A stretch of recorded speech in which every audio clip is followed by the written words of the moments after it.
اتنی غلطی تو نہیں تھی، میں نے تو اپنے والدین کا فخر بننا چاہتے، مگر یہ کیا بن چکی، ان کی ذلت کے سامان بن گئی۔ میں اس دن تو انتہا ہو گئی، کاش یہ دیکھنے سے پہلے میں مر جاتی، موت آ جاتی۔ ہم جیسے لوگوں کی موت کہاں آتی ہے؟ میں ایک بار پھر شور سے ہوش میں آئی، سامنے بھاگ کر ابا کے پاس، ابا میں ان کے ہاتھ انہیں پکار رونے لگی، دل پھٹنے لگا، ابا مجھے معاف کر دیں۔ میں رونے کے دوران کہا، اماں بھی رونے لگی، بہن بھائی سب مجھے نفرت سے دیکھ رہے تھے۔ میرے رونے میں روا نہیں آئی تو ایک بھائی نے سختی سے بازو پکڑے مجھے اٹھایا اور لڑکھڑاتی کھڑی ہوئی، اس کے لہجے سے مجھے حیرت ہوئی اس بات کی میرے لیے کہ اس خنجر سے کم نہیں تھی۔ میں بے یقینی سے اسے دیکھ رہی تھی، اس نے کبھی مجھ سے ایسی بات نہیں کی تھی، تو اب وہ ایسے کیوں کہہ رہا تھا؟ یہ کس لہجے میں وہ مجھ سے مخاطب کرتا؟ لیکن میں اس وقت بھول گئی تھی کہ پہلے اور اب میں کافی فرق ہے۔ پہلے کی بات اور تھی، اب اور ہے۔ پہلے میں اس کی بہن تھی، مگر اب میں ایک کردار تھی۔ میں مرے قدموں وہاں سے ہٹی اور واپس کمرے میں چلی گئی۔ باہر ابھی بھی گاؤں کے لوگوں کے شور تھا جو ابا سے مجھے گاؤں سے نکالنے کا کہہ رہے تھے۔ ابا بیٹھے سر جھکائے نہ جانے کیا سوچ رہے تھے۔ میں بند کمرے میں بیٹھی سوچ میں مگن تھی۔ مجھے اب یہاں سے چلے جانا چاہیے۔ کب تک اپنی ماں باپ کے لیے ذلت اکٹھی کرتی رہوں گی؟ اب انہیں آزاد کر دینا چاہیے مجھے، اس سے پہلے کوئی اور یا میرے ماں باپ خود ہی مجھے نکالے۔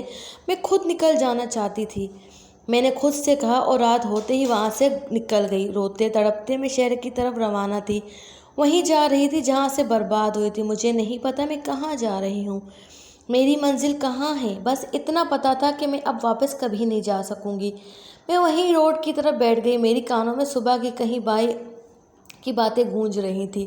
دل درد سے پھٹنے کے درد پر تھا۔ تمہاری وجہ سے ہم برباد ہو رہے ہیں، تم معافی مانگ رہی ہو، حیرت ہے تمہیں چاہیے کہ خود کو ختم کر لو، ہمارے لیے کچھ آسانی ہوگی، مگر تم تو یوں بیٹھی ہو جسے پتہ نہیں کون سا کارنامہ انجام دیا جس کا خسارہ نہیں ہوگا۔ تمہارے لیے خسارہ ہم ادا کر رہے ہیں، تمہاری کی گئی غلطی کی سزا ہمیں ملے گی۔ وہ کس قدر برا بول رہا تھا۔ میری غلطی نہیں تھی، میں نے جان بوجھ کر یہ سب نہیں کیا تھا، مجھے تو کچھ بننا تھا، اپنا نام بنانا تھا، مگر خواب پورا نہیں ہو سکا۔ میں یوں ہی روتی رہی تب اچانک ایک فقیر میرے پاس آیا، ڈر کر کھڑی ہوگی، میرا جسم خوف سے کانپ رہا تھا۔